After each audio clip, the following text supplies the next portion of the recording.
Olá, Felipe Fontoura falando do site devsamurai.com.br e na videoaula de hoje nós iremos falar sobre Git e GitHub no Guia Completo para o Iniciante. E nesse guia completo você vai saber o porquê você deve utilizar um versionador de código e o Git, as ferramentas envolvidas nesse processo, como colaborar com projetos internos e open source e também como criar o seu portfólio de projetos para conquistar as melhores oportunidades. Então, por que você deve considerar utilizar o Git e também o GitHub? Nos primórdios, falando um pouco mais de história, como que normalmente um programador começava e desenvolvia um projeto? Ele tinha uma ideia, ele começava a desenvolver uma versão preliminar de um software, então criava uma versão de testes. Então, essa versão começava a tomar tamanho, começava a entrar outros programadores, criava-se uma versão oficial de venda, então uma versão 1.0 e depois uma versão 2.0. Só que havia um pequeno problema no contexto de código ou de versionamento de código que impossibilitava ou dificultava muito o trabalho da equipe. Imagina o seguinte, imagina que esse programador, em vermelho, ele fez uma alteração ou uma melhoria nesse código. E agora ele precisa repassar essa melhoria para os outros dois programadores. É claro que ele pode repassar esse código através de, por exemplo, servidores de compartilhamento ou até via pendrive, só que fatalmente vai acontecer essa situação. Ele então tem o código número 1 com o código número 2 e 3. E todos esses códigos, essas linhas de comando precisam ser unidas e juntadas dentro do mesmo projeto e muitas vezes até no mesmo arquivo. Então, a partir dessa necessidade, nascem os versionadores de código.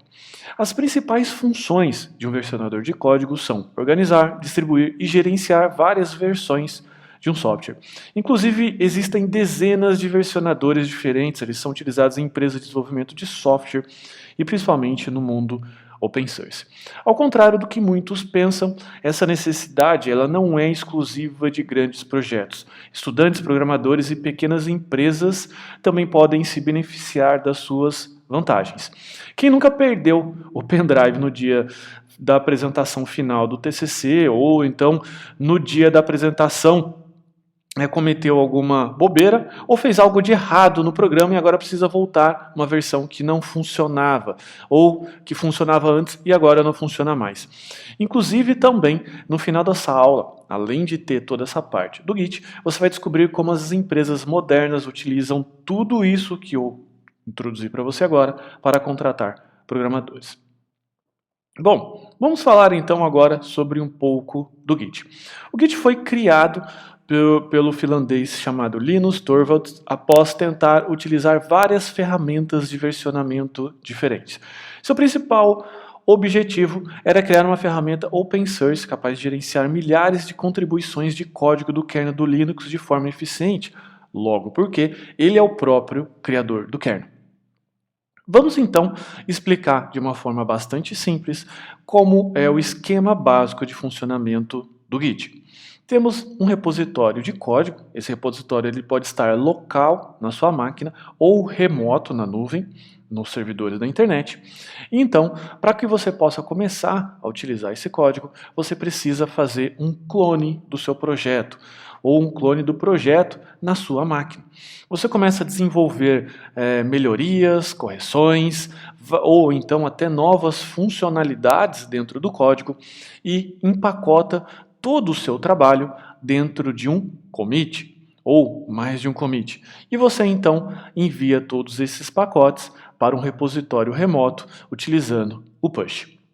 Ao utilizar um repositório que foi alterado por outro desenvolvedor ou para que você possa atualizar o seu código depois de ter enviado tudo isso para o repositório, você vai utilizar basicamente o mesmo caminho, só que ao invés de você clonar, agora você vai fazer um pull. Então você vai repetir todo o processo de ajustes, alterações, melhorias, novas funcionalidades, empacotar tudo isso dentro de commits e vai enviar tudo isso para um repositório através do push. Assim que vários programadores foram atualizando esse repositório, enviando novas modificações, é bastante comum que essas pessoas façam os pull requests, que são pedidos de melhoria para que sejam incorporados ao repositório principal através de uma operação que normalmente se chama merge, num branch ou num ramo chamado master. Mais para frente eu vou explicar um pouco mais essa sopa de letrinha. O Git, ao contrário do que muitos pensam, ele não é a mesma coisa que o GitHub. O Git ele é um programa que versiona códigos. O GitHub é um servidor na nuvem que armazena seus códigos e possui uma interface amigável, já que o Git, propriamente falando, é um programa de terminal.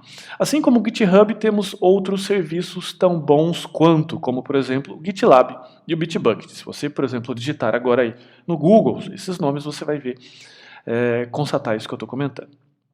Como funciona então o Git e o GitHub na prática? Para começar a utilizar o Git na sua máquina, é necessário acessar o site git-scm.com, ir à área de downloads e baixar para o seu sistema operacional. E apenas lembrando que se você usa o Linux, basta utilizar o apt-get, RPM ou outro gerenciador de pacote utilizado na sua distribuição preferida. Nesse mesmo site você também pode baixar as versões client, que são programas para uso com interface gráfica.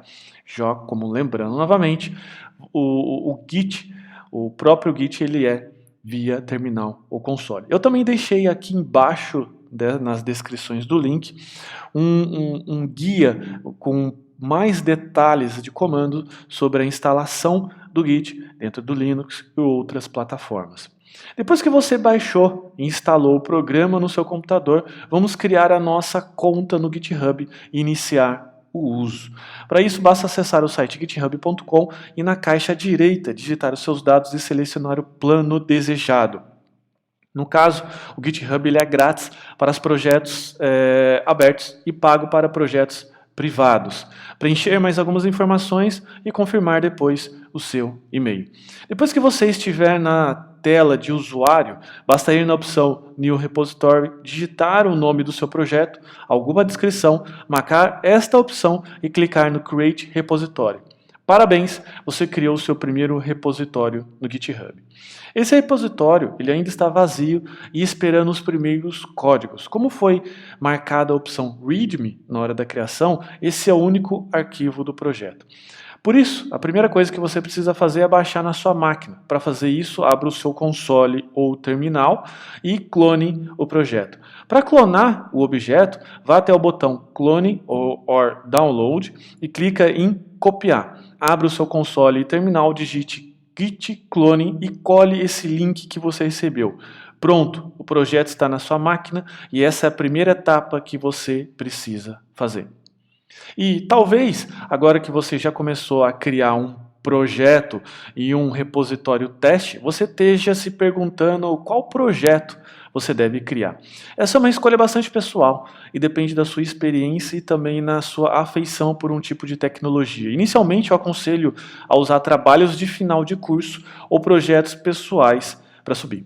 Se você aumentar o seu portfólio de projetos para apresentar uma coisa na entrevista e deseja ser convidado para essas entrevistas, eu sugiro criar então este projeto. No caso, web, um login, um cadastro simples, os famosos CRUDs e relatórios.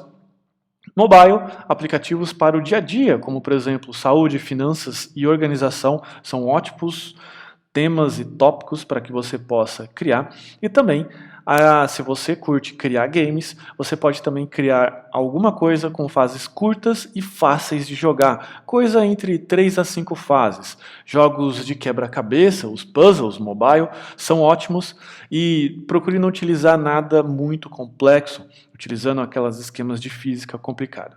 Você também pode escolher entre tecnologias do mercado e que possuem mais experiência, mas se você ainda não sabe programar, na descrição desse vídeo você vai encontrar um link com um treinamento online gratuito com os 3 passos básicos para quem deseja aprender. Nesse mesmo treinamento eu apresento um mapa de estudos e todas as linguagens e tecnologias para que você possa aproveitar e subir agora no seu GitHub. Bom, decidido qual projeto criar, agora vamos importar os códigos para o repositório do GitHub. E como que você consegue fazer isso? Para ilustrar esse processo, eu irei importar um projeto bem simples, o jogo Pedra, Papel e Tesoura, que eu criei agora há pouco num vídeo. Eu irei simplesmente copiar os arquivos na pasta do repositório. E é claro que se você estiver criando alguma coisa totalmente do zero, esses arquivos criados vão aparecer gradativamente. Depois que for importados os arquivos, é preciso adicioná-los. Para isso você precisa utilizar o comando git add ponto. E depois git commit "-m", em que "m" é uma mensagem que você vai deixar para esse commit ou para essas alterações de código. Eu vou deixar aqui uma mensagem qualquer, como por exemplo, importação inicial, para criar então os pacotes de código. Os arquivos ainda estão apenas na sua máquina, e para que outros programadores possam ter acesso, mesmo se está em um projeto privado, é preciso fazer o push. Para isso, digite o comando git push. Parabéns, seus códigos estão no GitHub. E talvez você daqui para frente trabalhe sozinho nesse projeto, mas é muito provável que quando você vá colaborar com outros projetos, você vai trabalhar com mais de um programador. Afinal, você pode estar numa empresa ou trabalhando e contribuindo para um projeto open source. Na maioria das vezes você não vai estar sozinho. Então, por isso, como eu comentei, é importante você aprender de vez o conceito de pull request. Um pull request nada mais é do que um pedido de incorporação do seu código na árvore principal do projeto. Dentro do Git, a gente pode ter vários ramos, ou branch em inglês, onde o ramo principal e padrão é o master. Raramente, um projeto com vários programadores, fazemos os commits ou as incorporações de código e pushes diretamente no branch master. Como eu comentei mais cedo, todas essas alterações de código no ramo principal são feitas normalmente através de pull requests e existe um responsável por fazer um merge e também fazer esse merge, obviamente, dentro da branch master. No caso do criador do kernel, o Linux, essa análise é feita por ele juntamente com mais alguns outros programadores específicos, em que outros programadores que fazem sugestões ou pull request de código, eles fazem esse envio. A grande maioria das empresas que eu conheço seguem basicamente esse mesmo processo ou tem algumas adaptações. Você envia o seu código, alguns programadores analisam ele. No caso, esse processo é chamado de Code Review e fazem alguns comentários, caso necessite de melhorias e correções. Depois de corrigido e ajustado, é incorporado no branch master do projeto. Olhando mais de perto do nosso projeto, a gente pode perceber que estamos trabalhando no branch master. O correto é criar um branch específico através do comando git checkout-b, em que você vai adicionar o nome a uma branch. O nome da branch tem a ver com a finalidade da alteração que você está trabalhando naquele momento do código. No nosso exemplo, a gente vai criar um branch chamado alteração de cor. Nesse exemplo de código, eu vou alterar a cor de fundo da tela. Para isso eu vou abrir aqui o código-fonte do projeto e editar a propriedade background color desse arquivo. É bastante simples, mas já serve para você entender e eu demonstrar o funcionamento. Nós vamos repetir o processo anterior, repassado logo mais cedo, com o comando git add ponto e o comando git commit "-m", em que eu vou colocar aqui a mensagem desse pacote de alterações, que no caso é o commit, que aqui simplesmente alteração do fundo de tela. E logo depois eu vou subir o código no nosso branch com o comando git push. O único passo diferente do anterior que devemos fazer é abrir o GitHub para que a gente possa criar o pull request. Esse pull request irá descrever as mudanças e deixar uma área de discussão. Para isso, vá ao seu branch, crie um novo PR, ou para os íntimos, pull request, digite o assunto principal da sua alteração e também uma descrição um pouco mais detalhada. Um aviso aqui é quanto mais detalhe a sua linha de pensamento, melhor. Só toma cuidado para você não escrever novamente o seu projeto ou tudo aquilo que você fez de uma forma extremamente detalhada. Até porque as pessoas que vão analisar já têm uma visão do que foi mudado no código. Então é sempre interessante escrever a sua linha de raciocínio. Mais detalhes técnicos as pessoas podem ler. Clicando no criar pull request, você já realizou o seu trabalho. E se você estiver trabalhando com uma equipe, é sempre bom realizar a atualização do seu código. E antes de desenvolver qualquer alteração do seu projeto, é importante que você baixe essas atualizações feitas pela equipe ou por você mesmo em outro momento. Para isso, você basta digitar o comando git pull no seu terminal. Então, o git pull vai baixar todas as alterações feitas por outros programadores ou até por você mesmo e atualizar os seus códigos, deixando-os prontos para que você sempre trabalhe na última versão. E caso, lembrando, isso não aconteça, o Git, na hora que você realizar o git push, ele vai te barrar.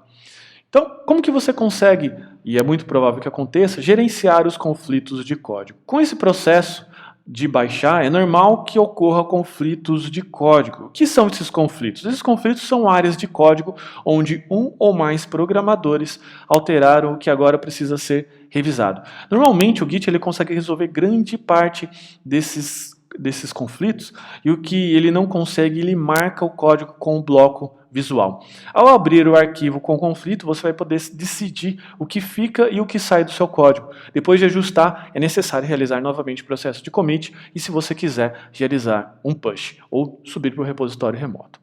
E talvez você esteja se perguntando agora, como que você consegue colaborar então com outros projetos ou trabalhar em equipe? O GitHub ele vem sendo adotado como plataforma da maioria dos projetos open source. Isso porque possui confiabilidade, segurança e também uma interface extremamente amigável. Isso tem permitido que uma grande quantidade de pessoas colaborem com novas funcionalidades, correções de problemas, tradução e, inclusive, documentação desses projetos. Colaborar com um projeto open source é muito legal. Primeiro, porque você contribui para alguma coisa que ajuda as outras pessoas. E, em segundo, porque ganha visibilidade na internet. Muitas empresas que desejam contratar bons programadores utilizam o GitHub como plataforma de contratação. E, basicamente, elas utilizam esses robôs que buscam por esses programadores que contribuem para projetos open source ou possuem projetos abertos. Essa é a forma mais inteligente de analisar um candidato tecnicamente. Contudo, sabemos que não é fácil colaborar com um projeto grande, como por exemplo do próprio kernel do Linux, e nem é viável para uma pessoa que está começando agora, ou para o iniciante. Por isso, é interessante que, caso você abrace essa causa, primeiro procure por projetos que você mesmo use, coisas simples do cotidiano, do dia a dia que você gosta. Começando com algo simples, todos esses projetos são muito carentes de tradução para o idioma local, documentação e busca por bug. Normalmente, a maioria dos projetos open source possuem um arquivo chamado contributing.md. Eles se encontram regras de contribuição e também as principais necessidades do projeto. Caso você não ache, é sempre bom buscar por um mantenedor do projeto e perguntar antes de sair fazendo qualquer coisa. A regra aqui é não desperdiçar a preciosa energia, sendo que você poderia estar se aplicando em outras áreas de maior importância. E por que você deve manter os seus melhores projetos abertos? Devido, como eu comentei, à grande popularidade do GitHub, ele se tornou uma fonte de pesquisa para novas oportunidades de trabalho, principalmente para empresas estrangeiras. Não é raro você manter um repositório lá e ser surpreendido com o e-mail dessas empresas te enviando para uma seleção ou uma conversa sobre uma possível oportunidade. Contudo, manter um amontoado de código sem sentido ou qualquer documentação não fará você uma estrela do rock. Todas essas empresas desejam saber se você, primeiro, sabe o que diz, que sabe e principalmente consegue trabalhar em equipe. Ter um repositório bem organizado e atualizado é fundamental, porque isso vai ser o seu cartão de visita e nem sempre você terá outra oportunidade de causar a sua boa primeira impressão. No meu blog, aqui que você pode ver o endereço, eu tenho um post inteiro somente sobre esse assunto. Acesse devsamurai.com.br ou clique no card que está aparecendo aqui agora. Nesse arquivo eu explico exatamente o que fazer em uma receita de 3 passos simples. E parece que é fácil, e é fácil mesmo. Mas já adiantando, o que você vai ler mais para frente, com mais detalhes no blog. Basicamente, o que você precisa dividir o seu trabalho em 2 etapas. Primeiro, criar o código e subir do GitHub, que você já está aprendendo aqui comigo. E segundo, documentar uma espécie de diário de bordo das suas aventuras e peripécias ao criar esse projetinho. É importante para a empresa que deseja te contratar saber a sua linha de pensamento e raciocínio e entender as suas decisões de projeto. Também será importante provar a sua capacidade. E como que você consegue criar o seu portfólio de projetos? Basicamente, a estratégia é documentar no arquivo readme.md. Com esse arquivo padrão, que é exibido na hora que você acessa o projeto, todas as pessoas poderão lê-lo de forma sumária. A primeira parte da documentação será uma explicação ilustrada com telas. Você vai explicar em uma linguagem não muito técnica o que exatamente o seu projeto se propõe a fazer. Logo na sequência, você vai criar um projeto de diário de bordo. Esse diário de bordo terá todos os dias que trabalhou no projeto com uma descrição de no máximo 2 parágrafos do que fez, do porquê e também alguns detalhes técnicos que levaram a construir esse projeto. O GitHub também montei um gráfico de contribuição dos últimos meses no seu perfil. Esse gráfico também pode ser avaliado por uma empresa para determinar se o colaborador fez algo. Caso você esteja em busca de uma boa oportunidade na área de TI e queira se diferenciar no mercado, clique no link que está aparecendo aqui embaixo na descrição, ou então nesse card que está aparecendo aqui agora. Você vai ser direcionado para um treinamento online gratuito de 2 horas, feito por mim mesmo, onde eu explico mais detalhes e também mais estratégias como essa. Então, para resumir a nossa aula, nessa videoaula você entendeu o principal problema que um versionador de código resolve. Entendeu também as motivações que levaram ao desenvolvimento do Git e as diferenças entre Git e GitHub.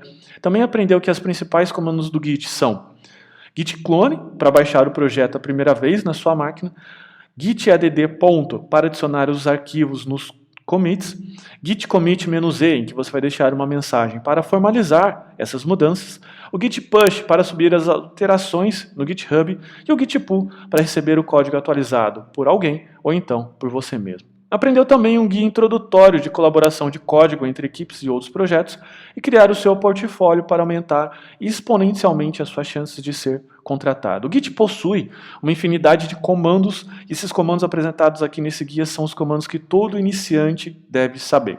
Contudo, esses simples comandos são responsáveis por mais de 90% do que você precisa saber. Então, se você gostou desse vídeo, se você gostou dessa aula, deixa aqui o seu gostei, clica aqui no gostei e também inscreva-se no canal. Um forte abraço, tchau, tchau.